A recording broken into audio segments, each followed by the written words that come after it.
Regla para distinguir la verdad católica del error. Habiendo interrogado con frecuencia y con el mayor cuidado y atención a numerosísimas personas, sobresalientes en santidad y en doctrina, sobre cómo poder distinguir por medio de una regla segura, general y normativa, la verdad de la fe católica de la falsedad perversa de la herejía, casi todas me han dado la misma respuesta. Todo cristiano que quiera desenmascarar las intrigas de los herejes que brotan a nuestro alrededor, evitar sus trampas y mantenerse íntegro e incólume en una fe incontaminada,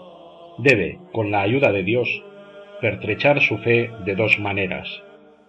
con la autoridad de la ley divina ante todo y con la tradición de la Iglesia católica. Ejemplo de cómo aplicar la regla. ¿Cuál deberá ser la conducta de un cristiano católico si alguna pequeña parte de la Iglesia se separa de la comunión en la fe universal?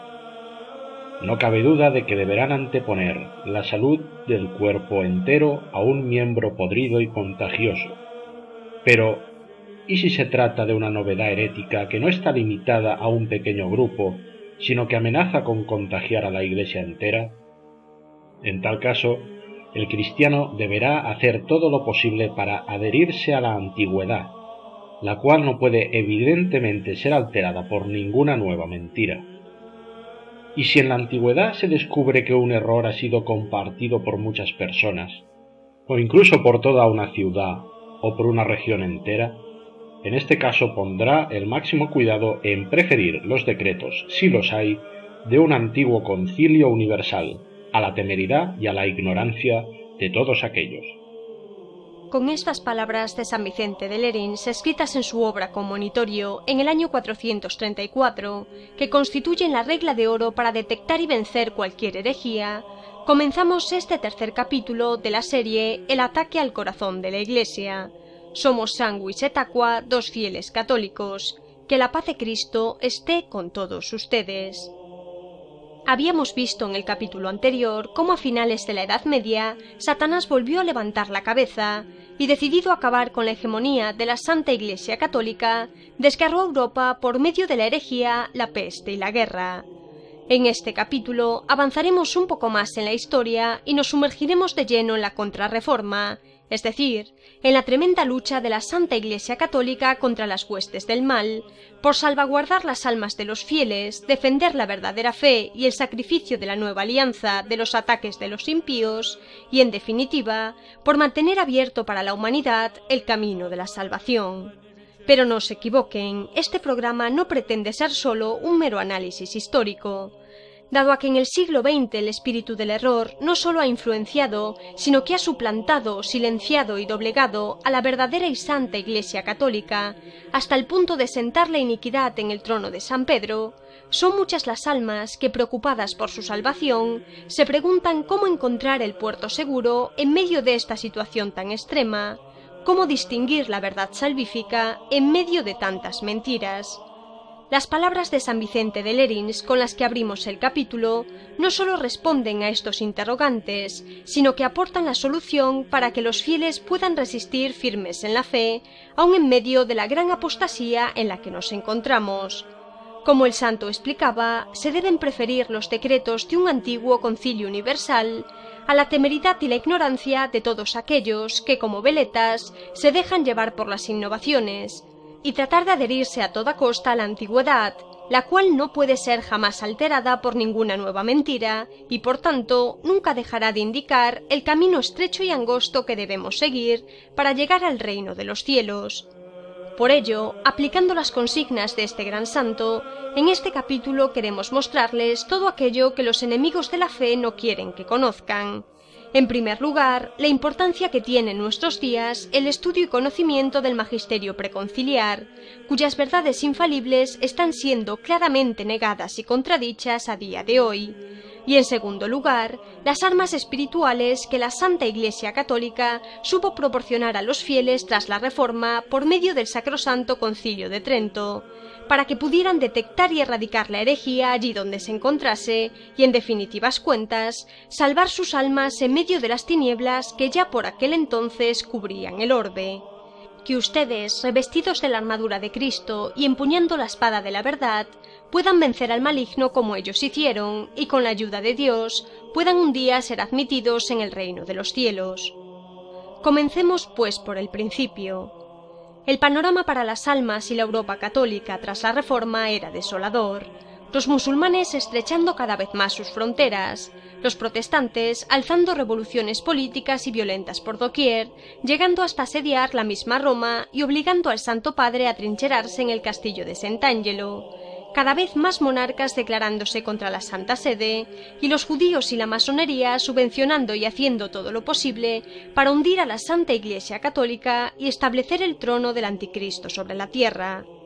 ¿Cómo podría la Santa Iglesia Católica defenderse del veneno mortal de la herejía protestante que tantas almas le había arrebatado? ¿Cómo podría resistir firme frente a los ataques de las hordas luciferinas, cuyo objetivo final era la destrucción del único puerto de salvación de la humanidad? Para una situación tan desesperada se requerían medidas extraordinarias, y por ello la Santa Iglesia Católica, sitiada por el enemigo infernal, iba a movilizar y aunar todas sus fuerzas con el fin de reforzar las murallas de la ciudad de Dios que comenzaban a desquebrajarse. Era urgente purificar la fe de herejías tan perniciosas. La salvación de las almas estaba en juego. El tesoro de la fe y el sacrificio de la nueva alianza debían ser preservados a toda costa. La Santa Iglesia Católica emplearía, pues, su arma más poderosa contra la herejía, la convocatoria de un concilio universal, tal y como ya había hecho anteriormente en 18 ocasiones, para luchar contra las principales desviaciones de la fe que habían sido inyectadas en las mentes de los incautos desde los primeros siglos por parte de las sectas gnósticas, por supuesto, bien escondidas bajo la apariencia de piedad. De este modo, para combatir contra el inmenso mal que asolaba las naciones tras la Reforma protestante, todos los obispos del mundo serían convocados por el Santo Padre, en palabras del concilio, para que nuestra santa fe católica, sin la cual es imposible agradar a Dios, purgada de todo error, se conserve entera y pura en su sinceridad, y para que no fluctúe el pueblo cristiano a todos vientos de nuevas doctrinas, constando que la antigua serpiente, enemigo perpetuo del humano linaje, entre muchísimos males que en nuestros días perturban a la Iglesia de Dios, aún ha suscitado no solo nuevas herejías, sino también las antiguas, el Sacrosanto Ecuménico y General Concilio de Trento, congregado legítimamente en el Espíritu Santo y presidido por los mismos 3 legados de la sede apostólica, resuelto ya a emprender la reducción de los que van errados y a confirmar los que titubean, siguiendo los testimonios de la Sagrada Escritura, de los Santos Padres y de los concilios más bien recibidos, y el dictamen y consentimiento de la misma Iglesia.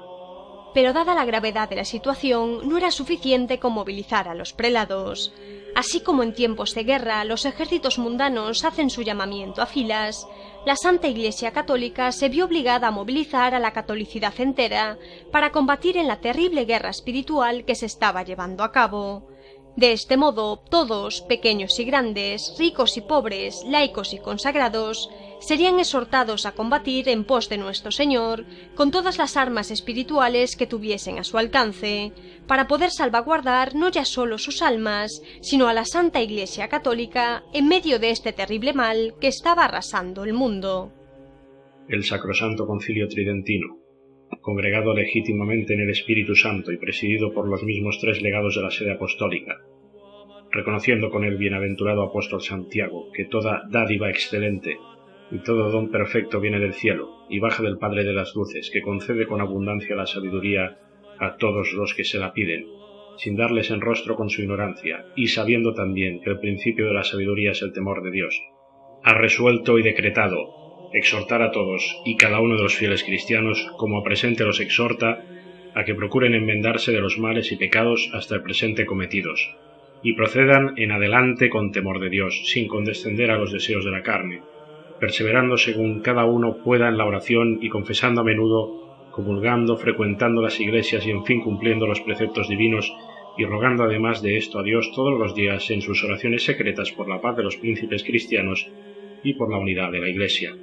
Exhorta también a los obispos y demás personas constituidas en el orden sacerdotal a que se dediquen con esmero a las continuas alabanzas de Dios, ofrezcan sus sacrificios, oficio y oraciones,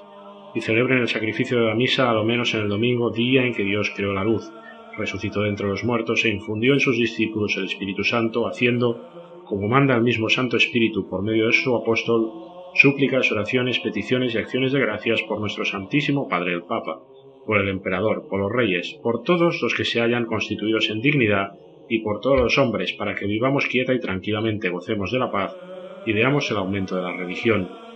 Exhorta además a que ayunen por lo menos todos los viernes en memoria de la pasión del Señor, den limosnas a los pobres, y se celebre todos los jueves en la Iglesia Catedral la Misa del Espíritu Santo, con las letanías y otras oraciones establecidas para esta ocasión, y en las demás iglesias se digan a lo menos en el mismo día las letanías y oraciones, sin que en el tiempo de los divinos oficios haya pláticas ni conversaciones, sino que se asista al sacerdote con la boca y con el ánimo. Y por cuanto es necesario que los obispos sean irreprensibles, sobrios, castos y muy atentos al gobierno de sus casas, los exhorta igualmente a que cuiden ante todas las cosas de la sobriedad en su mesa y de la moderación en sus manjares. Además de esto, como acontece muchas veces suscitarse en la misma mesa conversaciones inútiles, que se lea al tiempo de ella la Divina Escritura. Instruya también cada uno a sus familiares y enséñales que no sean pendencieros, vinosos, desenvueltos, ambiciosos, soberbios, blasfemos ni dados a deleites. Huyan en fin de los vicios y abracen las virtudes, manifestando en sus vestidos aliño y en los demás actos la honestidad y modestia correspondiente a los ministros de Dios. Además de esto, siendo el principal cuidado, empeño e intención de este concilio sacrosanto, que disipadas las tinieblas de las herejías, que por tantos años han cubierto la tierra, renazca la luz de la verdad católica con el favor de Jesucristo, que es la verdadera luz, así como el candor y la pureza, y se reformen las cosas que necesitan de reforma. El mismo concilio exhorta a todos los católicos, y principalmente a los que están instruidos en las sagradas letras, a que mediten por sí mismos con diligencia y esmero los medios y modos más convenientes para poder dirigir las intenciones del concilio y lograr el efecto deseado, y con esto se pueda con mayor prontitud, deliberación y prudencia condenar lo que deba condenarse y aprobarse lo que merezca aprobación, y todos, por todo el mundo, glorifiquen a una voz y con una misma confesión de fe a Dios Padre de nuestro Señor Jesucristo.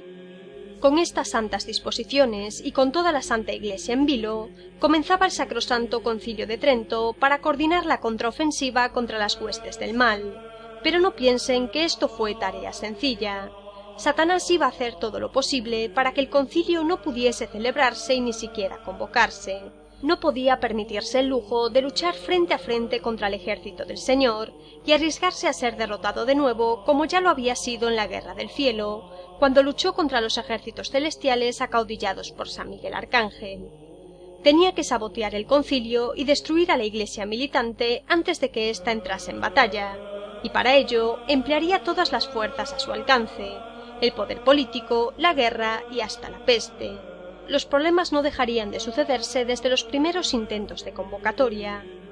La mayoría de los monarcas europeos, entre ellos Enrique VIII de Inglaterra, Francisco I de Francia y los príncipes alemanes, que como explicábamos en el capítulo anterior, se habían dejado seducir por Satanás y arrastrar por las diversas ramas de la herejía protestante, fueron los primeros en oponerse con todas sus fuerzas a la celebración del concilio, llegando, entre otras cosas, a amenazar a la mismísima Santa Sede y hasta impedir a los prelados de sus dominios acudir a la convocatoria del Santo Padre.